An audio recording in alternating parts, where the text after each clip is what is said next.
स्वतःला ओबीसी नेता समजणारा हा नवनाथ वाघमारे मराठा समाजाच्या मुलींबद्दल काय विधान करतो?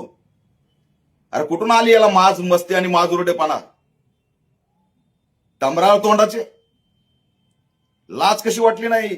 माता जिजाऊ, माता रमाई, माता सावित्री, माता अहिल्या यांच्यामध्ये भेद करताय? अरे त्या लेकीला तरी तुमच्या सुपारीतून बाजूला ठेवा. सुपारी बहादरांनो, बुडात तर तुमच्या दम नाही एकामेकासमोर येऊन लढायचा.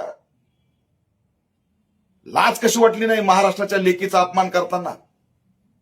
डॉक्टर बाबासाहेब आंबेडकरांनी आंतरजातीय विवाहाला स्थान दिलं. आंतरजातीय विवाह केला तर जाती अंताचा लढा त्या ठिकाणी निर्माण होतो. हे अक्कल नसणारे टमराळ तोंडाचे कुठून उगावलेत हे नेते म्हणतात स्वतःला? लाज कशी वाटत नाही या नवनाथ वाघमारेला? आणि पोलीस आतापर्यंत गप्प काय? महाराष्ट्राच्या मुलींबद्दल, लेकींबद्दल अपमान केला जातो आणि नवनाथ वाघमारेवरती गुन्हा दाखल होत नाही. तात्काळ नवनाथ वाघमारेवरती गुन्हा दाखल झाला पाहिजे आणि पोलिसांनी उलटा टांगून मारला पाहिजे.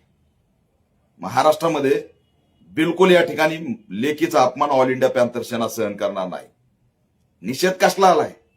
हे कोण लागून गेले चिरकुट? यांचा निषेध करावा. यांची काय अवकात आहे?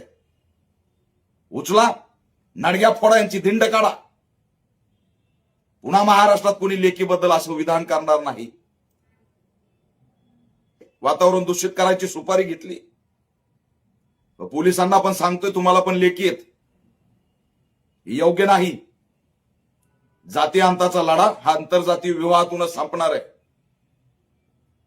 त्याच्यामुळे विनाकारण या असल्या नवनाथ वाघमारेंना प्रसिद्धी देऊ नका. प्रसिद्धीसाठी काही बराळतो, पण लेकीला तरी सोड ना सुपारीतून. आणि निघाला थोबाड वर करून लेकींना बोलायला. असल्याच्या नाडग्या फोडल्या पाहिजेत पोलिसांनी.